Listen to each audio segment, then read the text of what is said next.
Hello everyone. Thank you all for watching the video. Wishing you all good health and peace.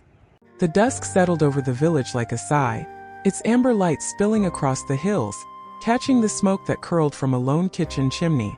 Diep stood at the edge of a dirt path, her hands clutching a woven basket, its strands worn as her hopes. The air was thick with the scent of wet earth and jasmine, stirred by a breeze that carried the faint cluck of chickens and the murmur of a distant stream. Hockey, her small dog, pressed against her ankle, his eyes glinting with loyalty, but even his warmth couldn't loosen the knot in her chest. Days ago she'd held $20,000, a fortune pressed into her palms by James's father with a cold command, "Leave my son." She'd taken it, her voice trembling, thinking it would save her mother, but now, as the money sat returned and her heart lay bare, she wondered if she'd saved anything at all, or if love like the dusk would fade into shadow. She stepped onto the path, her sandals sinking into the soft earth, each footfall a quiet echo of her past. The village was a patchwork of memory, roofs of palm, fields of rice bowing to the wind, a market where voices haggled over greens and guavas. She'd come here months ago, a stranger with nothing but a name, sold as a child, lost to her family, until Tuan had found her, his eyes wide with recognition. "You're my sister," he'd said, and their mother had wept, her hands tracing the birthmark on Diep's neck, a map to a life reclaimed. They'd sat together in a shack, weaving baskets by lamplight, the air heavy with rice and forgiveness. "You're home," her mother had whispered, her voice frail but fierce, and Diep had clung to it, a thread against the years she'd wandered. But home was no shield against the world. Her mother's cough had deepened, a shadow that lingered in her sunken eyes, and Tuan's face had grown taut, his debts piling like stones.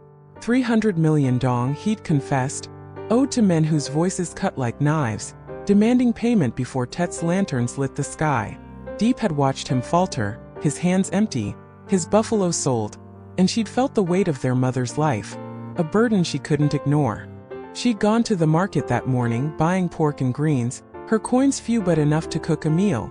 The stalls had hummed with life, an old woman pressing a guava into her hand. "For luck," she'd said, and Diep had smiled, her throat tight, wanting to believe in such things. The stream glittered now, its waters catching the last of the sun, a ribbon of light against the earth. Diep knelt beside it, letting her fingers trail in the current, its chill grounding her thoughts. She'd met James by this stream, mistaking him for a guard, his laughter warm as the noon sun. "I'm just a farmer," he'd said, his eyes kind, and she'd believed him, her heart opening before she knew his wealth. They'd worked the fields together, harvesting melons, planning a future where love was enough. "These hills are ours," he told her, his voice steady, and she'd dreamed of a house, a garden, a life woven from their hands.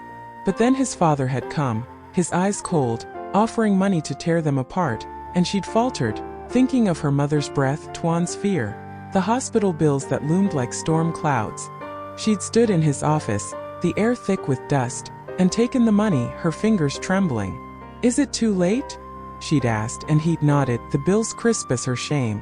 She'd walked away, the weight of that choice heavier than any harvest, telling herself it was for them, for her mother's life, for Tuan's freedom.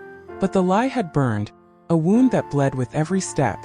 She'd hidden from James, staying in Tuan's old house, its walls weathered, its silence loud with her guilt. She'd cooked for her mother, fed Hockey, woven baskets until her hands ached, but his face, James's face, had lingered, his voice calling her name in dreams she couldn't shake. Tuan had known, his eyes shadowed as he watched her. "You don't have to do this," he'd said, holding the money she'd given him, his voice breaking. "It's not right." He'd gone to James's father, returning the dollars, his words sharp with truth. "She loves him," he'd said, "and you know it. You were poor once like us." Diep hadn't seen it, but she'd felt the shift, a loosening of the chains that bound her. Tuan had come back, his face tired but fierce, and told her, "I won't let you lose him." She'd wept then, not for the money, but for the brother who'd carried her pain, who'd sold his last chicken to keep their mother alive. James had found her at dawn, his truck rattling up the path, dust swirling like memories. She'd stood frozen, Hockey at her feet as he stepped out, his eyes searching hers. "Why did you run?" he'd asked, his voice soft but firm, and she'd faltered, the truth spilling like water. "Your father, the money, my mother." she'd said, her hands trembling. I thought I'd lose you both. He'd listened, his gaze steady, and when she'd finished, he'd stepped closer, his hand warm against hers. You chose her, he'd said, and I'd have done the same. But don't run again. She'd nodded, tears falling, and he'd held her, the village quiet around them, the hills bearing witness to their vow. His father had come later, his face lined with regret, the money gone from his hands. I was wrong, he'd said, his voice low, and Diep had seen it then. The boy he'd been, poor and afraid, fighting for a mother he couldn't save. I admire you, he'd told her, and she'd nodded, forgiving not for him but for James, for the life they'd build. He'd left for abroad, his shadow lifting, and James had smiled, his eyes bright with plans. We'll grow this place, he'd said, gesturing to the fields, and she'd believed him, her heart wide as the sky. Now Diep walked to the house, its roof patched, its kitchen new. James had rebuilt it, his hands stained with earth, adding a stove, a garden where greens sprouted under Tet's nearing glow. She set the basket down, its creak a quiet song, and lit a lamp, its flame dancing like hope. Tuan was there, chopping wood, his laughter mingling with Hockey's barks. You're late, he teased, and she smiled, her heart lighter than it had been in months. They cooked together, rice steaming, pork sizzling, the air thick with warmth. Her mother sat nearby, her cough softer now, her eyes crinkling as she watched them. You're home, she said again, and Diep held the words close, a shield against the dark. The market had been alive that morning, its stalls brimming with Tet's hum. Apples at 15,000 a kilo, greens bundled in twine, an old man selling guavas with a wink. Diep had bought meat, her coins enough, and paused by a stall where a woman sang, her voice low and sweet, a tune of rivers and lost love. She'd thought of her grandmother then, gone these many years, who'd sat with her under the moon, telling stories of stars that guided wanderers home. You're one of them, she'd said, and Diep had carried that spark, a light against the years she'd been sold, lost, reclaimed. Her past was a shadow woven into her steps. She'd been a child, sold by an uncle, married to a stranger, escaping with nothing but her name. She'd built a life from scraps, a shack, a garden, a love she thought was hers. James had seen her, not as broken but as whole, and she'd dared to dream with him, to plant more than crops, to grow a future. But her mother's sickness, Tuan's debt, had pulled her back, and the money had tested her, a fire that burned but didn't break. She'd chosen her mother, thinking it would cost her James, but love, she'd learned, was stronger than dollars, deeper than shame. James worked the fields now, his shirt damp with sweat, his plans alive in the earth. He'd told her of his dreams, a farm with new machines, soil turned for cassavas, a life where workers like Tuan could thrive. We'll do it together, he'd said, and she'd nodded, her hands ready, her heart full. He'd supported Tuan, advancing wages, promising help for their mother's care. And Tuan had smiled, his eyes clear, his debts easing like a river after rain. They'd eaten together last night, rice and greens, hockey at their feet, and James had prayed, his voice low, thanking a God Diep didn't name but felt in the warmth of their hands. The village carried on, its rhythm a quiet pulse. She thought of the stream, its waters glinting like coins, where she'd promised James she'd stay. She thought of her mother, her hands weaving baskets, her voice soft with love. You're enough, she'd said, and Diep had believed it, wanted to carry it through the years. But her mother's cough lingered, a shadow that medicine might not lift, and Tuan's debts, though lighter, were a thread that could tighten.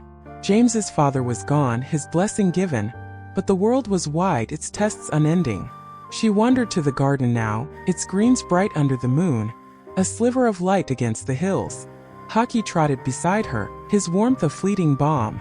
She let her fingers brush the leaves, their dew cool against her skin, and thought of James, his laughter, his vow to hold her through the dark. He'd rebuilt this place, not with money but with faith, and she'd matched it, her heart a quiet drumbeat against the night's song. They'd grow together, she knew, planting more than vegetables, building more than walls. But the future was a path unwalked, its turns hidden in shadow. Her grandmother's voice rose, soft as moonlight, sharp as stone. The heart knows its way, she'd said, and Diep wanted to trust it, to believe that love could endure, that James's hand in hers was enough. But questions lingered, faint as the stream's murmur. Would her mother heal or fade like the dusk? Would Tuan stand tall, or falter under new debts? Would James, with his fields and dreams, stay hers, or would the world pull them apart? She didn't know, and the not knowing was a wound soft but deep, that pulsed with every breath. Sleep would come later, broken by Hockey's whines and the creak of the house's walls. For now, Diep stood in the garden, the moon high, the village quiet save for the stream's endless song. She thought of James, of his promise, of the love they'd forged in fields and shacks. Would it hold a spark against the dark, or flicker under burdens yet to come? The answers weren't here, not yet. They lay beyond the hills in a dawn she couldn't see, and as she turned back to the house, her steps steady, her soul burned, a flame that trembled but didn't die.